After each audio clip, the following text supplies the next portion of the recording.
Какво е това? Можете да намерите пръчки като тези да се продават онлайн за стотици паунди, а понякога и за повече. Но защо? Защо хората искат това дърво, което звучи като дъжд? И по-важното, бихте ли могли да продадете това?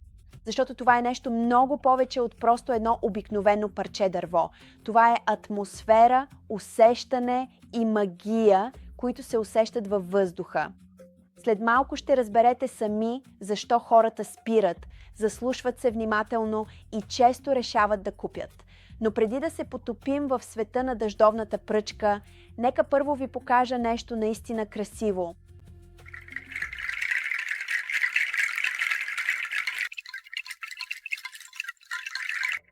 Това е видът продукт, който повечето търговци напълно подценяват. Гледат го и си мислят: интересна малка дрънкалка. Но не това изпитват клиентите. Те чуват природата. Те чуват движение. Те чуват нещо древно.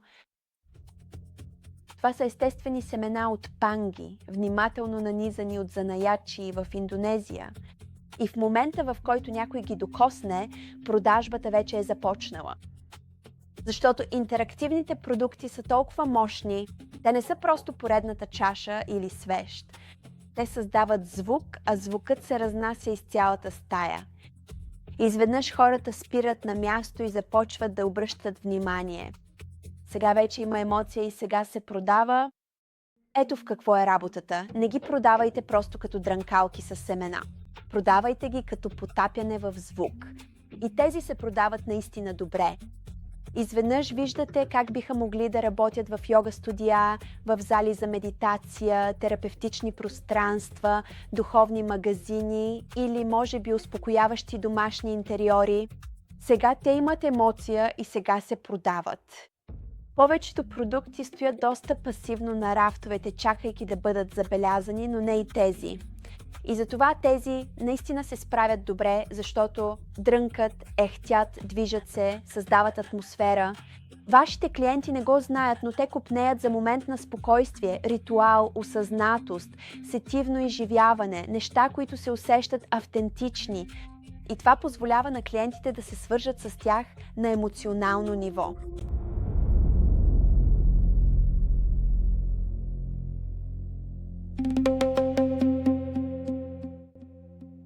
Сега, тук е мястото, където се гмуркаме по-дълбоко. Тук звукът се превръща в церемония. Духът на мечката, духът на орела и самият дух, силата и присъствието на вълка. Можеш ли да си по-добър?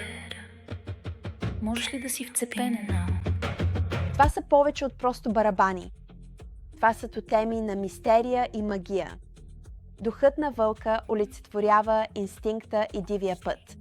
Орелът вижда ясно от високо, на целия шум. А мечката носи заземяване, сила и закрила. Един барабан на стената променя цяла стая. И един удар и изведнъж клиентите си представят лечебни места, фестивали, музика, творчество. Искате те да гонят това чувство, емоцията от този ритъм. А ето и един блестящ търговски трик. Сложете ги изправени, както са тук. Може би дори да висят леко. Или да има такива, които клиентите да хванат с палката, барабанната палка точно до тях. Сложете табела. Опитайте един удар на сърцето. Един удар, само това, за да се свържат клиентите емоционално и точно това движи продажбата. Един удар. Това е всичко. Не правете обичайната търговска грешка да разделяте всичко. Барабани там, шейкъри тука, може би дъждовната пръчка е скрита другаде. Съберете ги заедно. Създайте свят. Наречете ги дъжд, ритъм, ритуали или звукът на земята, или древни звуци за модерен покой. Сега клиентите ви знаят историята, а историите продават по-добре от рафтовете. Изградете атмосфера. Нека барабаните стоят гордо. Може би имате дрънкалки от семена, висящи естествено. Меко осветление, тамян наблизо, спокойна музика. Сега изложбата ви става преживяване и това вдига стойността на кошницата, защото клиентите вече изследват. И така, обратно към мистерията.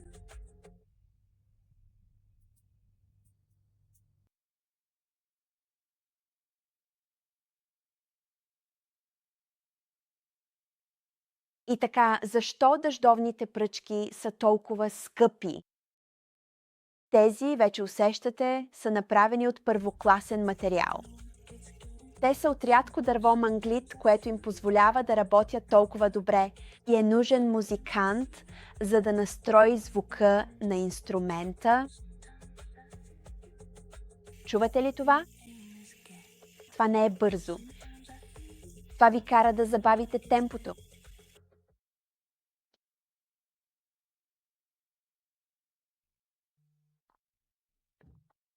Така че следващия път, когато някой попита какви са тези, можете да се усмихнете и да кажете: това е малко късче от дъждовна гора, което можете да вземете от дома. Аз съм Холи. Това беше Can You Sell This? И да, абсолютно можете.